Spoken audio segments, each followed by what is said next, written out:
हाँ dear students, पिछले video में हमने प्लेटो के जीवन चर्चा की थी। इसी संदर्भ में अब हम चर्चा करते हैं सुकरात का प्रभाव। प्लेटो का दर्शन न केवल उसके एक काल्पनिक मस्तिष्क की उपज मानी जा सकती है, बल्कि मैंने पहले भी पिछले वीडियो में भी आपको बताया था कि किसी भी विचारक का जो दृष्टिकोण होता है या उसकी जो विचारधारा होती है या ओपिनियन जो होती है, वो किससे प्रभावित होती है? अपने परिवार से, देश से, अपने समय काल से, समकालीन परिस्थितियों से और पूर्व के जो दार्शनिक हुए हैं उनके विचारों से भी प्रभावित होती है। दूसरी बात यह है कि प्लेटो का जो परिवार था वो राजनीतिज्ञों से जुड़ा हुआ था और उनका जो इंटरेस्ट था वो राजनीतिक समस्याओं को सुलझाने में प्रारंभ से ही था। प्लेटो के विचारों में हम शामिल कर सकते हैं पूर्ववर्ती दार्शनिक जैसे पाइथागोरस है, पार्मेनिडीज है, हिराक्लिटस है, सुकरात आदि विचारकों के प्रभावों का भी हम उसके दर्शन में प्रभाव देख सकते हैं। लेकिन इन सभी में सबसे ज्यादा जो प्रभाव पड़ा वह सुकरात का था। 20 वर्ष की आयु में ही प्लेटो सुकरात के संपर्क में आए थे और वो आजीवन उनके शिष्य बने रहे। इस संदर्भ में मैक्सी का मानना है कि प्लेटो में सुकरात पुनर्जीवित हो गया। प्लेटो के मस्तिष्क और आत्मा ने अपने गुरु के विचारों और भावनाओं को पूर्ण रूप से हृदयंगम कर लिया। सुकरात के प्लेटो पर प्रभाव की चर्चा हम निम्नलिखित बिंदुओं से अच्छे से समझ सकते हैं। वर्च्यू इज नॉलेज, सद्गुण ही ज्ञान है।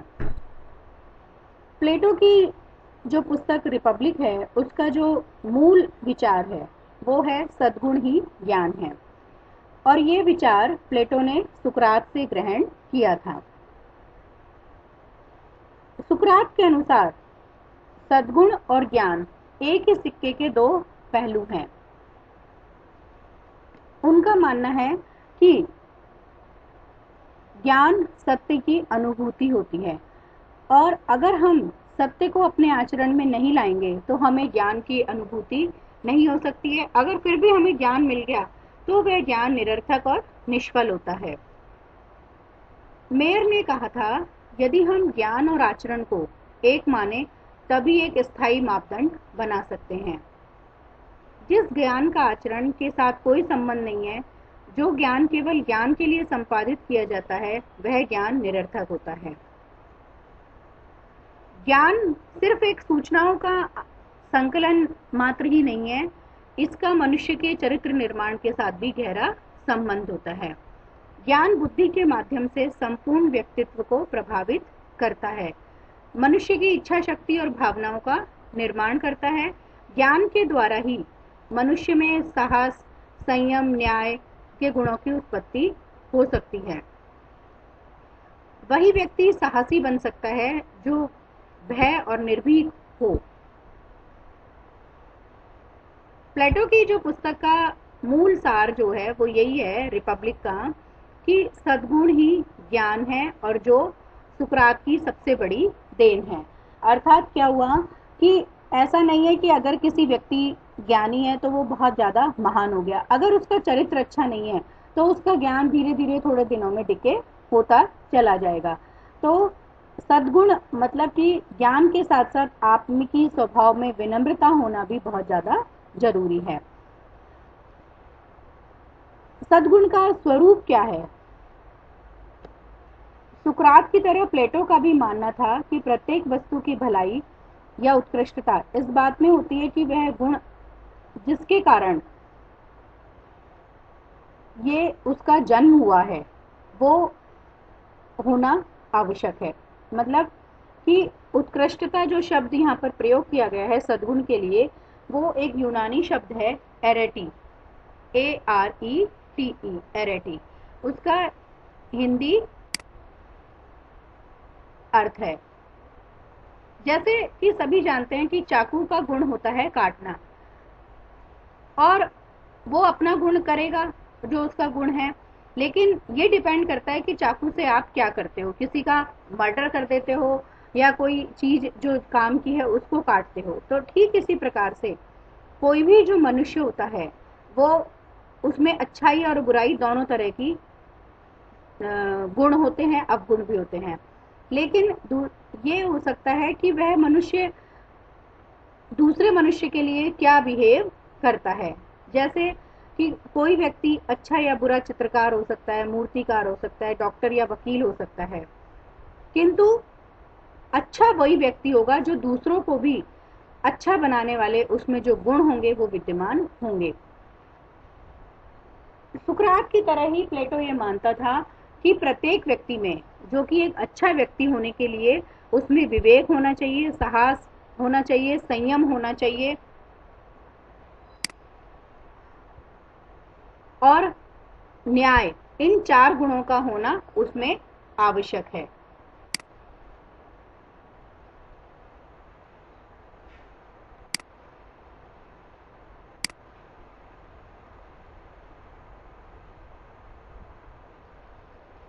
तो प्लेटो जो है वो सुकरात से प्रभावित था और वो ये मानता था कि सद्गुण ही ज्ञान है और सद्गुण की प्रकृति मनुष्य को अच्छा बना सकती है।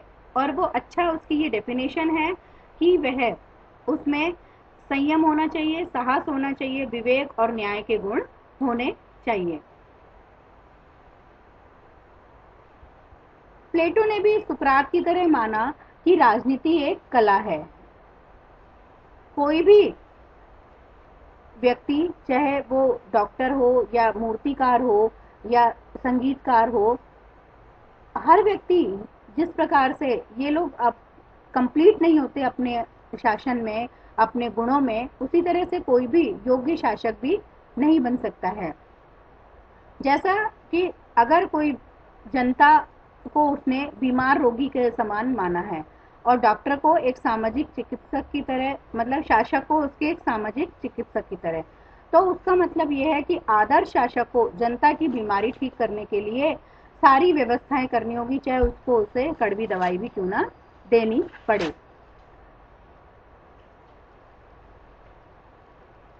राजनीतिक चिंतन में सुकरात के को वास्तविकता के सिद्धांत आदर्शवाद का जनक माना जाता है, क्योंकि वो ये मानते थे, प्लेटो सुकरात की इस बात से पूरी तरह सहमत था कि वस्तुओं की वास्तविकता उसके मूर्त रूप में नहीं बल्कि उनके विचार में है। मतलब जो चीज हमें दिखाई देती है पदार्थ में नहीं, बल्कि जो आप सोच रहे हैं, जो उसके मन में विद्यमान है, जो आप दूसरों के लिए जैसा आप सोचते हो, वो सारी चीजें उसने सुकरात से ग्रहण की थी। और उसका मानना था कि मूर्त रूप वास्तव में वास्तविक सत्ता की एक अपूर्ण अभिव्यक्ति है, उसकी पूर्णता तो उस वस्तु के विचार में ही निहित होती है। ऐसा नहीं कि आप किसी को पदार्थ रूप में तो बहुत सारी चीजें दे दें, लेकिन आपके मन में उसके लिए घृणा हो तो वो सही नहीं है। इसी तरह से प्लेटो ने ज्ञान के सिद्धांत की भी बात की। प्लेटो 2 प्रकार के ज्ञान के सिद्धांत की बात करता है, सापेक्ष और निरपेक्ष। सापेक्ष ज्ञान का अर्थ है यहाँ पर इंद्रियों द्वारा प्राप्त अपूर्ण ज्ञान होता है, जो देश काल की परिस्थितियों से प्रभावित होने के कारण बदलता रहता है। और इस तरह का ज्ञान ज्ञान न होकर ज्ञान की तरह होता है। और दूसरी बात, जो निरपेक्ष ज्ञान होता है वह अपरिवर्तनशील होता है, वैज्ञानिक होता है, वस्तुनिष्ठ और तर्क संगत होता है। और ये ज्ञान जो होता है वो देश काल की सीमा से बाहर की वस्तु होता है। तो प्लेटो का मानना है कि वास्तविक ज्ञान निरपेक्ष होता है, इसलिए मानव जीवन का परम लक्ष्य निरपेक्ष ज्ञान है। प्लेटो, चूंकि सुकरात, हम सभी जानते हैं कि लोकतंत्र को मूर्खों और अज्ञानियों का शासन मानता था और वह सभी को वोट देने, शासन कार्यों में भाग लेने, न्याय करने का समान अधिकार प्राप्त था। लेकिन कभी कभी शासकों को पासा फेंककर या लॉटरी द्वारा भी वहां चुना जाता था। और एथेंस की सरकार की सुकरात द्वारा निंदा की गई और इसीलिए सुकरात को प्राणदंड दे दिया गया।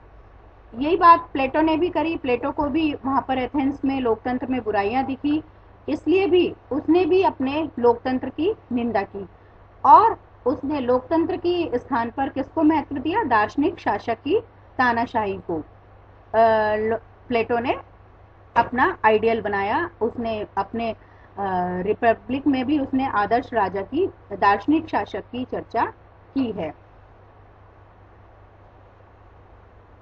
सुकरात के समय में यूनान में वाद विवाद के द्वारा कई चीजें खत्म हुई, कई चीजें शुरू हुई। तो जो उनकी ये जो पद्धति थी कि क्रिया के प्रति प्रतिक्रिया, उसे द्वंद्वात्मक पद्धति कहा गया है। और प्लेटो ने भी इसी वाद विवाद की पद्धति को के द्वारा आगे बढ़ने का प्रयास किया और आगे हम इनकी रचनाओं के बारे में पढ़ेंगे। उसमें भी हम देखेंगे कि उनकी जो समस्त रचनाएं हैं वो वाद विवाद के रूप में संवादों पर आधारित हैं और इसलिए ये माना जाता है कि जो प्लेटो ने यह पद्धति सुकरात से ग्रहण की थी।